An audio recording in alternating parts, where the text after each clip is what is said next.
My father has been expanding and generating profits within the company founded by my grandfather. Recently, he promised to transfer a luxurious villa, a mansion, to me. However, I've come to the realization that what's rightfully yours should also be mine as your husband. This mansion is now mine, and I plan to hire you as a housemaid. If you're not on board with that, well, you can always consider divorce. As it turns out, despite the mansion supposedly being in my name, my husband had clandestinely inscribed his own name on the legal papers. Does he genuinely believe that's acceptable? Does he comprehend the potential consequences of such actions? My name is Aaron, and while I don't intend to boast, I was born into a wealthy family. My father, the CEO of several companies, inherited the business from my grandfather, who initially started a small shop repairing and selling TVs and music systems. Over time, the company flourished, expanding into various branches and diversifying into the IT sector. My father's foresight, selling computers and accessories before they gained widespread popularity, proved to be a lucrative move. Besides IT, he ventured into real estate, collaborating with local businesses and actively contributing to community development. My mother served as the vice president of the company, and after studying it in college, I joined the family business. Despite the outward appearance of affluence, we didn't live as extravagantly as portrayed in TV dramas. My father believed in instilling good values, rejecting the notion that spoiling a child aids in their responsible growth. Our family home was spacious, and we had a maid, but as a child, I actively participated in household chores. Dining at fancy restaurants occurred infrequently, and our international travels were limited to once a year, with the majority being local trips.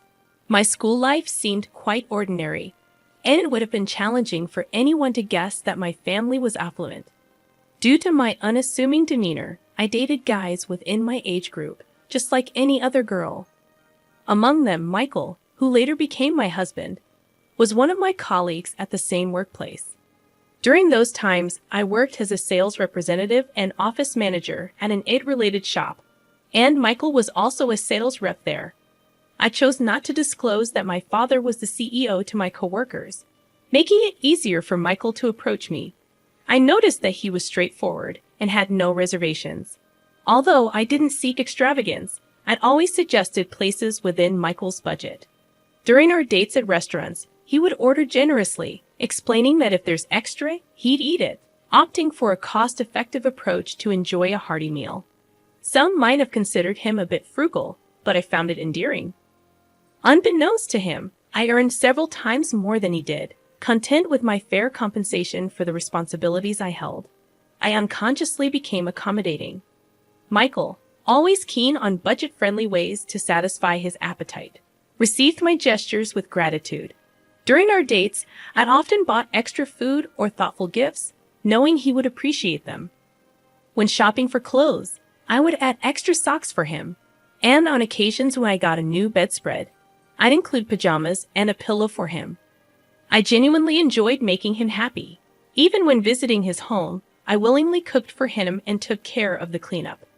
Out of the blue, Michael proposed to me one day, expressing that there was no one better than me.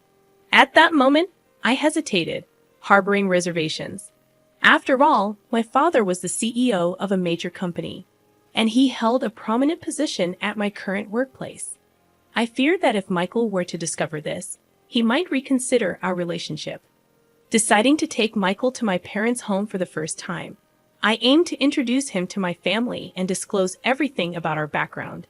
If he accepted it all, I would be more than willing to marry him. As Michael's inaugural visit to my family home approached, he appeared visibly nervous. However, my dad, though strict on occasion, generally exuded a calm demeanor. When I presented Michael as the man I was contemplating marrying, my father welcomed him with a warm smile, alleviating some of Michael's tension. Although surprised to learn about my father's CEO status, Michael managed to navigate the visit smoothly with my father's supportive demeanor.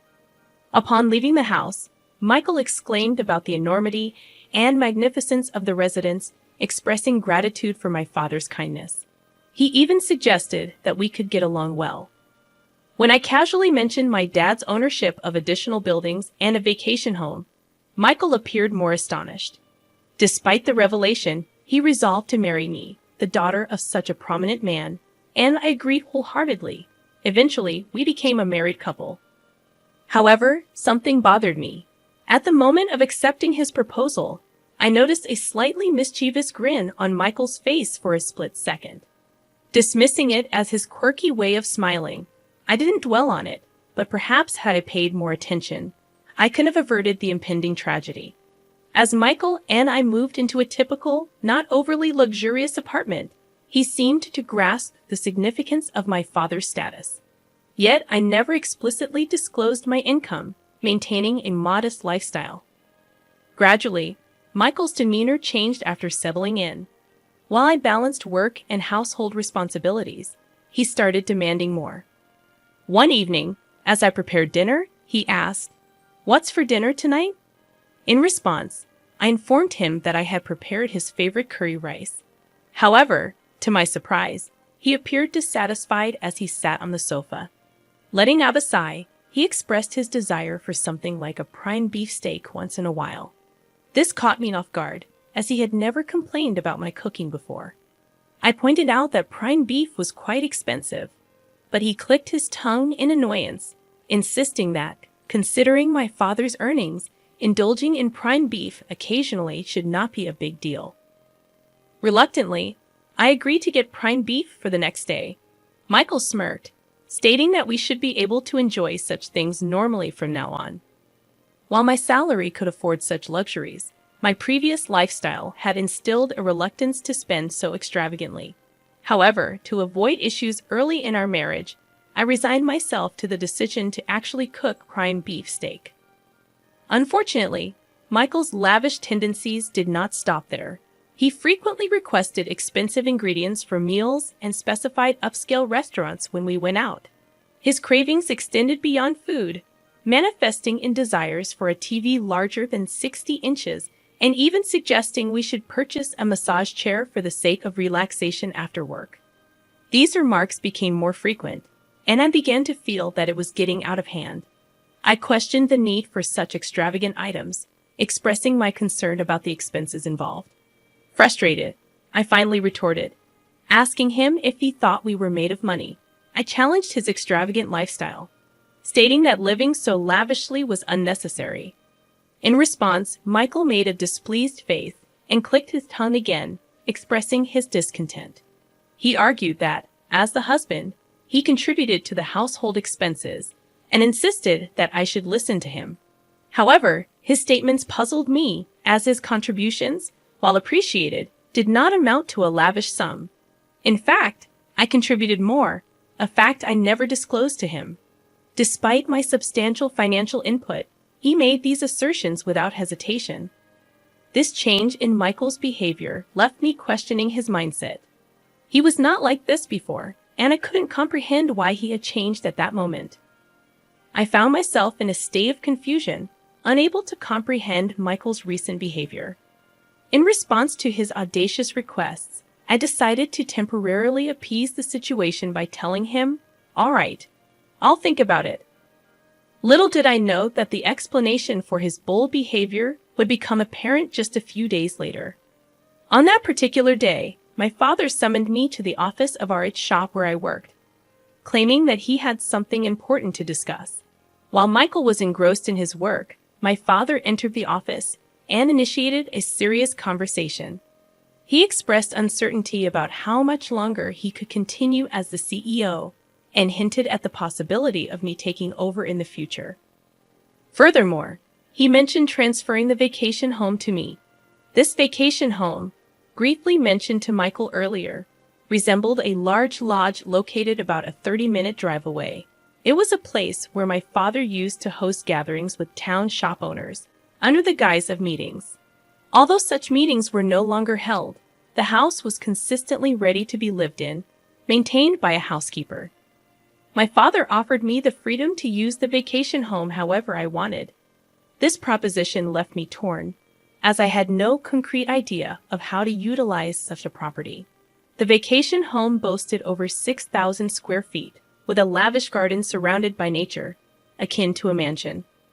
lacking the social connections to host significant parties. I contemplated keeping it as an asset.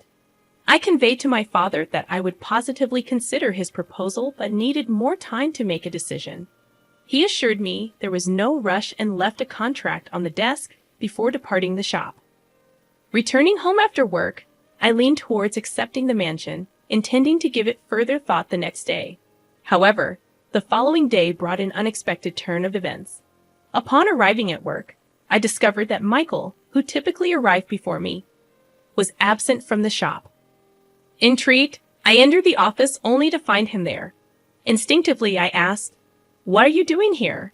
To my surprise, he flashed a document in my face, stating, "I overheard the conversation about the mansion yesterday.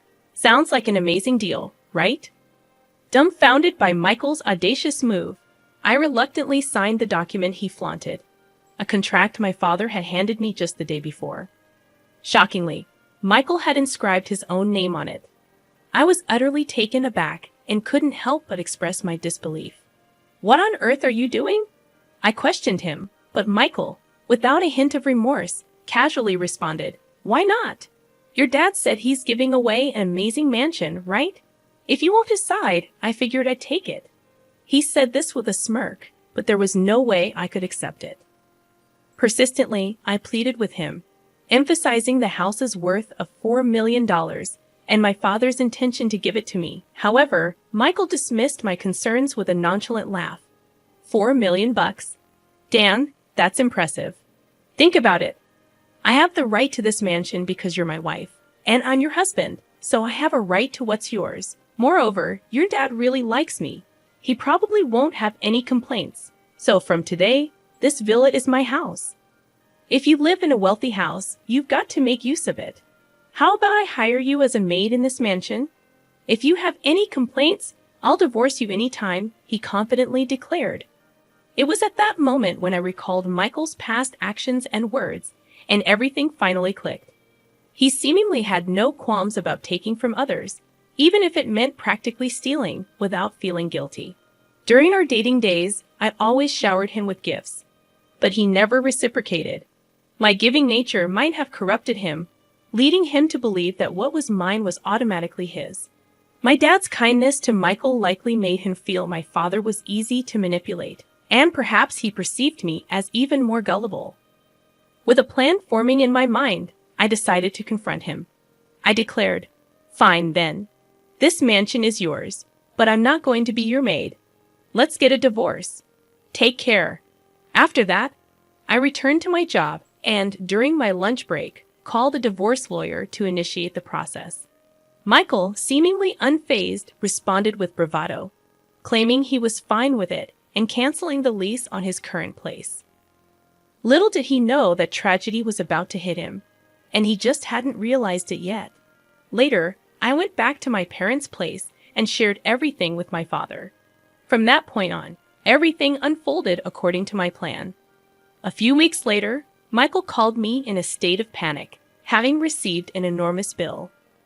While his shock was understandable, it was only fair, considering the fixed property tax on the $4 million house he had claimed as his own. I casually informed Michael that he should expect to pay around that much for the property tax. However, he appeared utterly clueless, lacking knowledge that paying tax on owned property is common. Normally, my father would have covered the tax if he had received the property. But upon hearing the entire story, my usually calm father was furious. Despite my warnings about my father's strict nature, he declared he can have it if he can afford it, and accepted the property transfer to Michael. To be honest, a part of me wanted Michael to learn a tough lesson, and there was no way he could afford the hefty amount. Frustrated with Michael's persistent pleas, I decided to deliver a final blow. The annual property tax, I revealed, amounted to about $60,000. It dawned on me that Michael always had a mindset of trying to take advantage of his friends, possibly driving them away and leaving him without anyone to teach him common sense. Acknowledging that I may have been a bit unreasonable, I admitted that my once cute perception of Michael had drastically changed. Without any sympathy left, I hung up the phone.